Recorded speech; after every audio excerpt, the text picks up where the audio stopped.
Assalamualaikum sahabat-sahabat semua.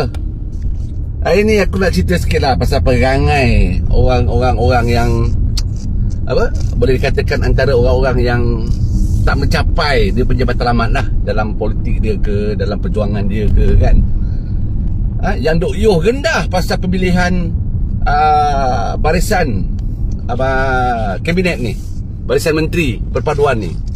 Aku nak cakap dengan korang, nak beritahu kat korang. Kau ingat Anwar Ibrahim tu nak pilih orang yang tak bijak ke?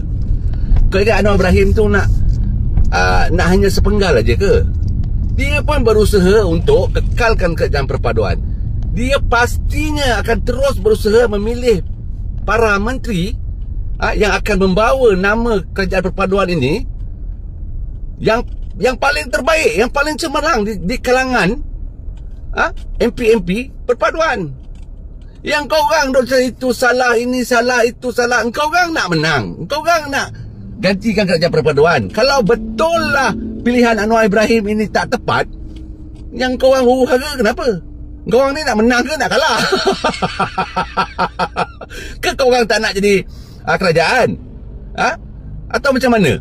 Yang dia rendah. Anwar salah pilih menteri lah, Anwar salah pilih barisan kabinet lah. Ini tidak membawa keuntungan kepada negara lah, tidak membawa kebahagiaan kepada rakyat lah. Apa benda kau orang ni musuh politik dia. Tapi kau orang duk pertikaikan, pembetulkan, hari-hari duk membetulkan supaya Anwar Ibrahim ni betul. Yang sebenarnya kau orang ni sokong Anwar Ibrahim ke kau orang ni musuh politik dia? Ke kau orang takut bahawa pemilihan barisan para menteri yang baru ini akan menyusahkan kau orang di masa depan? Ke macam mana? Ni kepada yang musuh dalam selimut, yang musuh nyata dalam politik ni, tak payahlah nak tunjuk pandai. Anwar Ibrahim tu jauh lebih pandai daripada kalian. Tak payah. Tak payah nak cerita konon yang kau hebat, kau orang tera, kau orang pandai. Tak payahlah, buat malu je lah. Yang nyata, yang pasti dia, yang terbuktinya Anwar Ibrahim Perdana Menteri, Anwar Ibrahim Presiden PKR, Anwar Ibrahim Presiden kepada PH, Anwar Ibrahim mengetuai kerajaan perpaduan. Engkau orang siapa? Hebat benar ke engkau orang ni? Ni geng-geng yang kecewa, geng-geng yang konon bijak, konon pandai. Termasuk jugalah tim-tim pembangkang. Termasuk juga yang musuh dalam selimut ni, api dalam sekam ni. Sedar diri lah bro, sedar diri. Kau orang menang dulu, kau orang berjaya dulu, baru pertikaikan orang yang berjaya. Engkau orang pun gagal, sibuk petikai orang yang berjaya. Apa benda kau orang ni? Kau ingat rakyat tak ada akal ke apa? Kau ingat rakyat ni gila nak cari, nak jadi pemimpin? Tak ada, dia orang nak tengok pemimpin yang berjaya. Engkau orang belum berjaya lagi.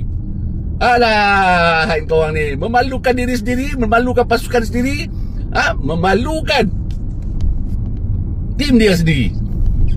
Jadi bagi aku kan, geng-geng gagal ni kan, dia tak ada vision, tak ada matlamat. Sepatutnya dia bangkit dengan membawa bawa kejayaan yang mereka bawa. Tapi disebabkan mereka tak ada kejayaan yang mereka nak bawa, duk pertikaikan je lah orang yang berjaya. Kononnya dengan harapan orang percaya cakap dia. Tapi setiap cakap dia tu tak ada fakta, tuduhan dia tak ada bukti, setakat bawa naratif dia. Sebab tu aku cakap, rugilah rakyat Malaysia kalau percaya cakap dengan orang-orang macam ni. Sendiri pun ada yang tak pernah jadi pemimpin, sendiri pun gagal dalam pertandingan, duk pertikai orang yang berjaya. Alah, aku nasihatkan puan-puan ni kan, berhentilah pertikaikan orang yang berjaya. Sebaliknya kau berusaha lah untuk kejayaan diri kau sendiri, supaya dapat dilihat oleh rakyat dan rakyat mula yakin daripada diri kau sendiri. Ini tak ada, duk burukkan orang, duk sampai bila pun kau orang tetaplah jadi macam kau orang sekarang ni, kalau kau orang tak berubah.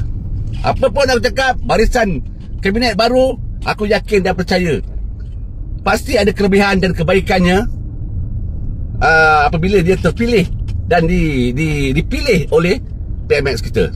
Sebab aku tahu PMX tidak akan mahu gagal. Dia sentiasa mahu meningkatkan mutu kerajaan. Dia sentiasa ingin meningkatkan ekonomi negara dengan memilih pemimpin-pemimpin yang pandai, bijak, berintegriti, mempunyai prinsip yang kuat untuk terus membina sebuah negara yang baik. Yakin dan percayalah, yakin pada Perdana Menteri kita, iaitu Datuk Seri Anwar Ibrahim. Assalamualaikum semua.